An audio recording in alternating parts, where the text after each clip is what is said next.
Yeah, I think I've been very clear, and I want to remain very clear.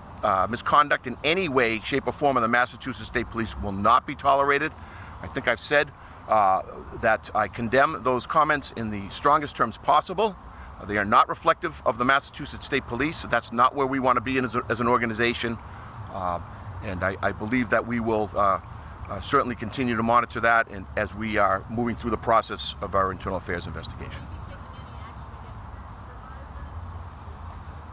Again, due process, we are evaluating that, looking at it. We're going to continue to investigate it. We have, as you know, initiated an internal affairs investigation early on in this process. Part of that is to monitor the case that was ongoing. We wanted to make sure we had all the information available to us through the trial process. I also want to point out that that trial process currently is unresolved, and we have an open internal affairs investigation, so I'm not really in a place where I'm going to comment on that any further.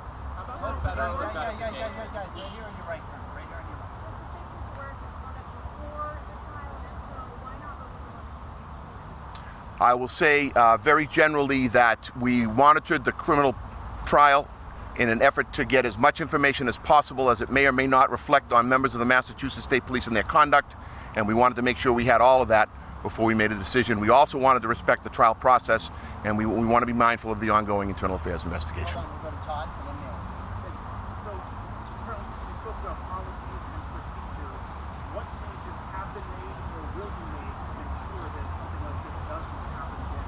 Yeah, we're going to continue to look at this, and we are hyper-focused on that right now. We have been in a process for the past 16 months of evaluating places for improvement. We are very mindful that there are always improvements to be made on the Massachusetts State Police. We have drilled down and concentrated our efforts on 6 general areas, all that are reflective of what we do on a daily basis and how we are perceived in the public eye.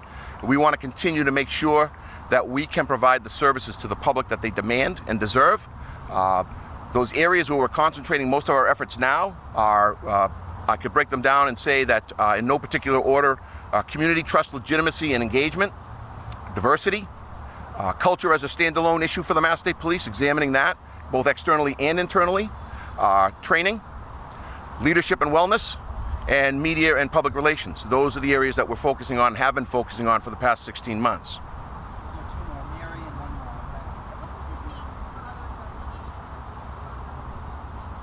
Well, I think we're going to see additional scrutiny on all of these investigations as a result of what has come about in regards to the most recent trial, and we're prepared for that.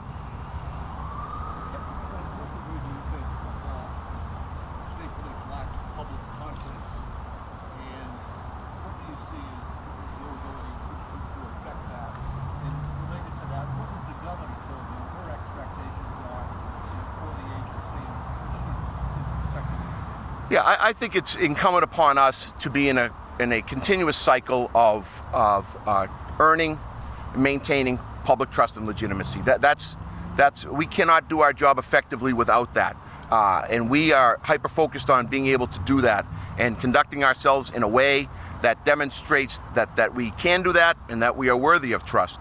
And as we move forward in this organization, we will be mindful of that. And we will be making sure that we're all doing our very best to show the public that we can be what they need us to be. Have you been in touch with the feds and their investigation? I'm not in a position really to say anything about anybody else's investigation. I will tell you that we are still actively involved because there is a trial process ongoing, and we are certainly actively involved in the internal affairs process.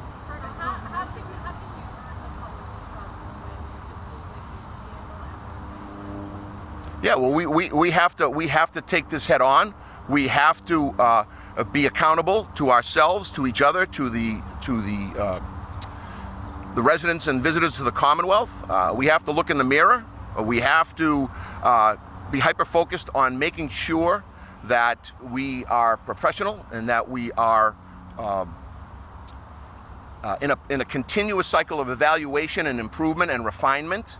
And we need to work very hard to engage the public in a more meaningful way so that we can understand what it is that we need to do and where we want to go in order to maintain trust, build trust, and in some cases regain it. And I believe that those 6 fundamental areas that we're pushing forward are going to help us do that. I'm confident of it.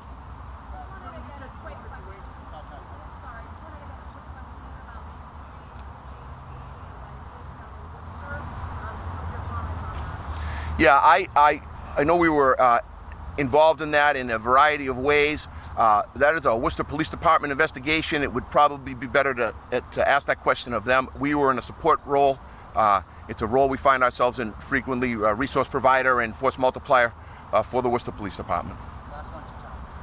You said you wanted to wait until the trial concluded before making these remarks before taking any action, but now we're in a situation where we're between trials. Right. Do you anticipate taking action, making the claims before the next trial? And will the action that you take against Michael Proctor, if any, are you concerned that that could have an impact on the outcome of the next trial?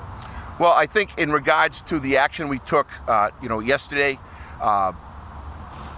the important piece for us was to continuously monitor the trial, to take the information provided during the pendency of that trial in-house in order to make the decisions that we made. We made the decisions we made yesterday based on things that we learned during the trial process and in other ways.